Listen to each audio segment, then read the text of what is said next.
Life insurance corporation of ഇന്ത്യയുടെ Navjeevan Shree table 911 single investment സ്കീമിനെ പറ്റിയാണ് ഞാനിപ്പോൾ പറയുന്നത്. ഈ സ്കീം വളരെയധികം ആകർഷകമായ ഒരു പോളിസിയാണ്. ഇപ്പോൾ പുതിയതായി ഇറക്കിയിരിക്കുന്നതാണ്. ഇതിന് ഗ്യാരണ്ടി റിട്ടേൺ ഉണ്ട്. അതായത് കോർപ്പറേഷൻ ഇപ്പോൾ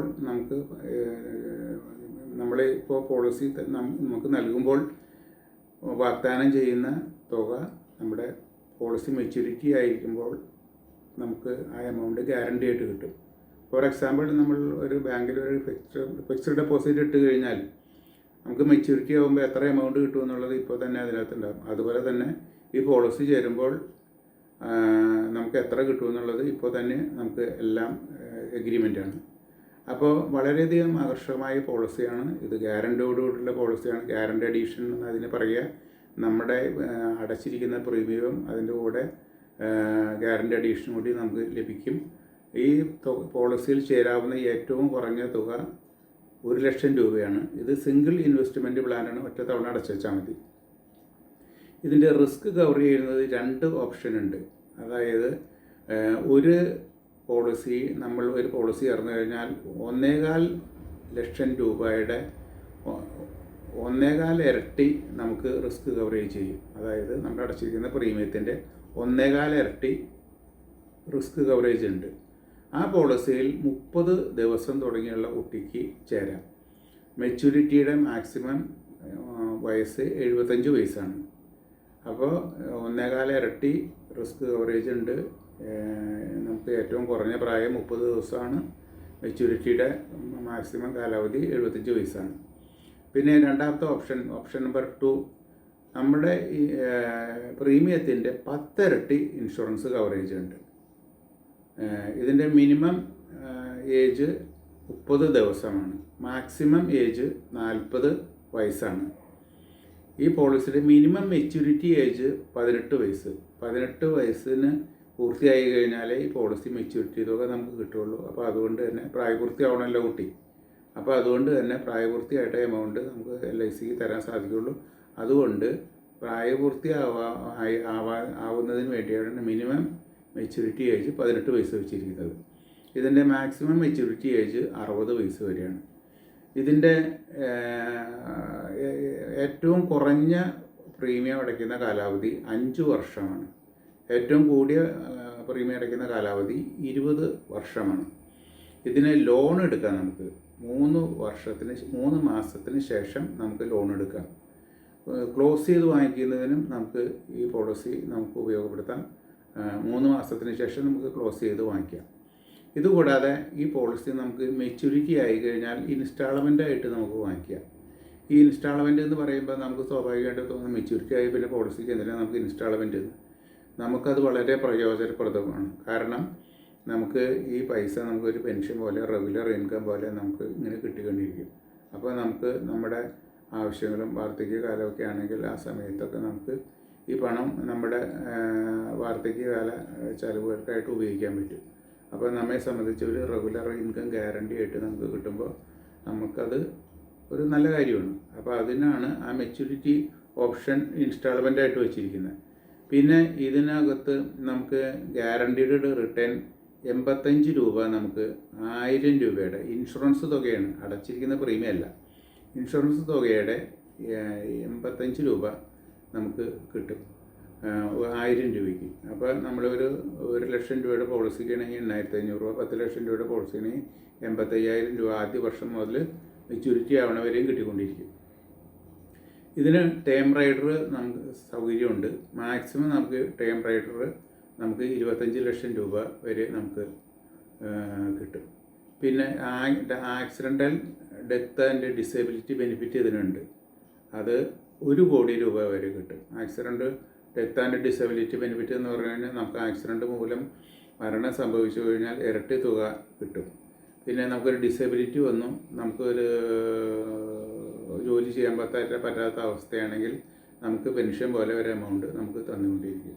ഇതാണ് accident and death and disability ബെനിഫിറ്റിൻ്റെ പ്രത്യേകത. അപ്പോൾ ഇത് പരമാവധി 1 കോടി രൂപ വരെ നമുക്ക് കിട്ടുകയുള്ളൂ. കൂടാതെ ഇതിനൊരു പ്രത്യേകത, മറ്റുള്ള ഏതെങ്കിലും പോളിസികൾ നമുക്കുണ്ടെങ്കിൽ ആ പോളിസികളിൽ എല്ലാം കൂടി നമുക്ക് 1 കോടി രൂപയെ കിട്ടുള്ളൂ. അപ്പോൾ ഇങ്ങനെ ഉള്ള ഈ സ്കീമുകളെ സംബന്ധിച്ച് നമുക്ക് പലതരത്തിൽ ഇതിന് നമുക്കൊരു നല്ല പ്രസിദ്ധമായ ഒരു കമ്പനിയുടെ, ഇപ്പോൾ റെയ്മണ്ടോ അതുപോലുള്ള വലിയ പ്രസിദ്ധമായൊരു കമ്പനിയുടെ ഒരു ഡ്രസ്സ് മെറ്റീരിയൽ നമുക്ക് കിട്ടിക്കഴിഞ്ഞാൽ അത് തയ്ക്കുന്ന ആളുടെ കഴിവ് കൂടിയ പോലെ ഇരിക്കും അതിന് ഏറ്റവും ഭംഗിയും കാര്യങ്ങളൊക്കെ വന്നത്. അതുപോലെ തന്നെ നമുക്ക് ഈ പ്ലാനുകൾ നമ്മുടെ ഇഷ്ടത്തിനനുസരിച്ച് നമുക്ക് ഉപയോഗപ്പെടുത്താം. ഇപ്പോൾ ഒരു എക്സാമ്പിൾ പറഞ്ഞു കഴിഞ്ഞാൽ, ഇപ്പോൾ നമ്മളൊരു കുട്ടിയുടെ പേരിൽ നമ്മുടെ ഒരു പേരക്കുട്ടി അല്ലെങ്കിൽ നമ്മുടെ സ്വന്തം കുട്ടി, അപ്പോൾ 30 ദിവസം കുട്ടിയെ പ്രസവിച്ച് 30 ദിവസം കഴിഞ്ഞു. നമുക്ക് ആ കുട്ടിയുടെ പേരിൽ ഒരു പോളിസി എഴുതി ഒരു സിംഗിൾ ഇൻവെസ്റ്റ്മെൻറ്റ് ഒറ്റ തവണ നിക്ഷേപം ഇട്ട് കഴിഞ്ഞാൽ ഈ കുട്ടിക്ക് 18 വയസ്സ് കഴിയുമ്പോൾ നമുക്ക് ആ ഫണ്ട് കുട്ടിക്ക് കിട്ടിക്കഴിഞ്ഞാൽ ഹയർ സ്റ്റഡീസിനോ അല്ലെങ്കിൽ ജീവിതാരംഭത്തിനോ അങ്ങനെ ഏത് ആവശ്യത്തിന് വേണമെങ്കിൽ ഉപയോഗിക്കാം. ഇല്ലെങ്കിൽ ഈ കുട്ടിയുടെ ഹയർ സ്റ്റഡീസിന് എല്ലാ വർഷവും ഈ പൈസ നമുക്ക് ഒരു 5 വർഷത്തെ ടൈം വെച്ച് കഴിഞ്ഞാൽ എല്ലാ വർഷവും നമുക്ക് ഈ ഫണ്ട് കിട്ടിക്കൊണ്ടിരിക്കും. അപ്പോൾ നമ്മളെ സംബന്ധിച്ച് ആ കുട്ടിയുടെ പഠനത്തിന് ഒരു സോഴ്സ് നമുക്ക് ആയി. പിന്നെ ഇതിന് ഈ എമൗണ്ടുകൾക്കൊക്കെ ടാക്സ് നിയമപ്രകാരമുള്ള ആനുകൂല്യങ്ങളെല്ലാം നമുക്ക് കിട്ടും. പിന്നെ ഇതിനുള്ളൊരു വേറൊരു ഗുണം എന്താണെന്ന് വെച്ച് കഴിഞ്ഞാൽ, നമ്മളിപ്പോൾ ബാങ്കിൽ ഒരു ഫിക്സഡ് ഡെപ്പോസിറ്റ് ഇട്ട് കഴിഞ്ഞാൽ 5 വർഷം കഴിയുമ്പോൾ പുതുക്കാനായിട്ട് ചെല്ലണം. അപ്പോൾ ആ പുതുക്കി ഇടുമ്പോൾ അന്നത്തെ റേറ്റ് വെച്ച് കിട്ടുള്ളൂ. ഇപ്പോൾ നമ്മൾ ഇടുമ്പോൾ നമ്മൾ 6% ഉണ്ടെന്ന് വിചാരിക്കുക.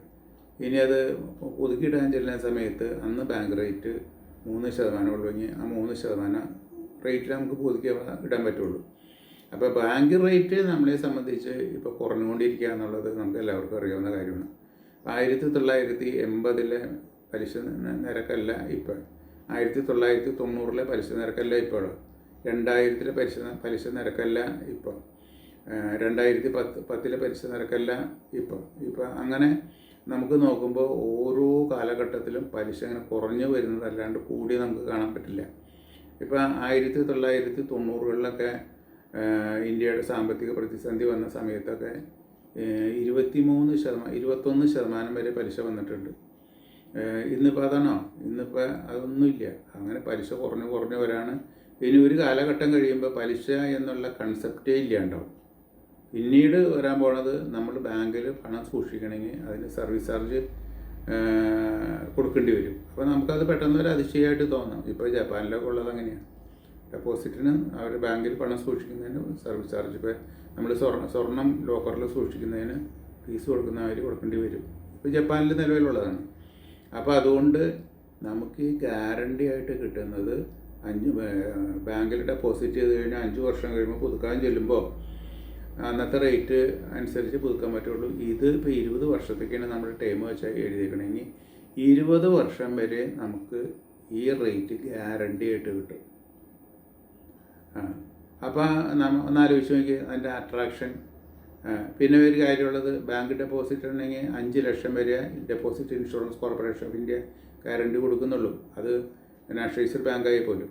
അതേസമയം LICയിൽ എത്ര എമൗണ്ട് ഉണ്ടെങ്കിലും നമുക്ക് അതിന് ഗ്യാരണ്ടി ഉണ്ട്. കേന്ദ്ര ഗവൺമെൻറ്റിൻ്റെ സോവറിൻ ഗ്യാരണ്ടി ഉണ്ട്.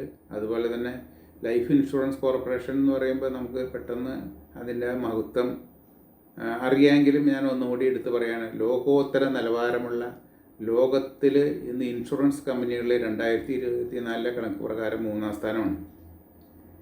അങ്ങനെ ലോകോത്തര നിലവാരത്തിലുള്ള ഈ life insurance corporation of India ഇന്ന് ലോകത്തിന് തന്നെ മാതൃകയാണ്. അതുപോലെ തന്നെ ഇന്ത്യ ഒട്ടുക്ക് പടർന്ന് പന്തലിച്ച് കിടക്കുന്ന ഈ സ്ഥാപനത്തിൻ്റെ മഹത്വം എല്ലാ ആളുകൾക്കും അറിയാം. അതുകൊണ്ടാണല്ലോ ഇതേമാതിരി പണം പ്രീമിയം വന്നുകൊണ്ട് ഇങ്ങനെ കുമിഞ്ഞുകൂടുന്നത്. അപ്പോൾ ഇങ്ങനെ കുമിഞ്ഞുകൂടി ജനങ്ങളിങ്ങനെ നിക്ഷേപിച്ചുകൊണ്ടിരിക്കുകയാണ്. അതുകൊണ്ടാണ് നമുക്ക് ലോകോത്തര നിലവാരത്തിലേക്ക് എത്താൻ പറ്റിയത്. അതുകൊണ്ട് തന്നെയാണ് കഴിഞ്ഞ 69 വർഷമായിട്ട് പടിപടിയായി വളർന്ന് ലാഭവും ഇങ്ങനെ കുതിച്ചുയർന്നുകൊണ്ടിരിക്കുന്നത്. അപ്പോൾ അതുപോലെ തന്നെ സർവീസിൻ്റെ കാര്യമൊക്കെ മോശമാണെങ്കിൽ ബിസിനസ് ഉണ്ടാവില്ല. പോളിസി ചേർന്ന ആളുകളെ സംബന്ധിച്ച് മെച്യൂരിറ്റി ആവുന്ന സമയത്ത് പണം കിട്ടാൻ ബുദ്ധിമുട്ടോ എന്തെങ്കിലും കാര്യങ്ങളൊക്കെ ആണെങ്കിൽ ആളുകൾക്ക് ഇതിന് LICയിൽ നിക്ഷേപിക്കില്ല. ഇപ്പോൾ ഒരു പോളിസി മെച്യൂരിറ്റി ആയി പൈസ കിട്ടാൻ ഒരാൾക്ക് ബുദ്ധിമുട്ട് വന്നു എന്ന് പറഞ്ഞാൽ കാട്ടത്ത് വില പടരില്ലേ. അപ്പോൾ അത് അങ്ങനെ ഒന്നും ഒരു സംഭവമില്ല. ഡേറ്റ് ആകുമ്പോൾ ആ ഡേറ്റിൽ ഓട്ടോമാറ്റിക്കായിട്ട് നമുക്ക് പൈസ കിട്ടിയിരിക്കും. അതുപോലെ നമ്മുടെ ബാങ്കിൻ്റെ ഡീറ്റെയിൽസ് കൊടുത്തു കഴിഞ്ഞാൽ എന്നാ മെച്യൂരിറ്റി ആവണ ആ ഡേറ്റിൽ ഓട്ടോമാറ്റിക് ബാങ്ക് ട്രാൻസ്ഫറാണ്. അതുപോലെ തന്നെ ക്ലെയിം സംഭവിച്ചു കഴിഞ്ഞാൽ ഇന്ന് ക്ലെയിം നിലവാരത്തിൽ ലോകോത്തര നിലവാരം LICക്ക് കൊണ്ട് ഇന്ത്യയിലെ നമ്പർ 1 ആണ്. അപ്പോൾ നമുക്കതൊക്കെ IRDയുടെ വെബ്സൈറ്റ് നോക്കി അറിയാൻ പറ്റും. അപ്പോൾ അങ്ങനെയൊക്കെയുള്ള എല്ലാ ഘടകങ്ങളിലും അതുപോലെ തന്നെ നമ്മളെ സംബന്ധിച്ച് ഇന്ന് ഇന്ത്യയിൽ ഏറ്റവും കൂടുതൽ ടെക്നോളജി ഇംപ്ലിമെൻറ്റ് ചെയ്തിരിക്കുന്ന ഒരു സ്ഥാപനമാണ്. എല്ലാം ഡിജിറ്റലൈസ് ചെയ്തു. മാനുവലായിട്ടുള്ള വർക്കുകളെല്ലാം കുറച്ച് ഇപ്പോൾ എല്ലാം ഡിജിറ്റലൈസ് ചെയ്തിരിക്കുകയാണ്.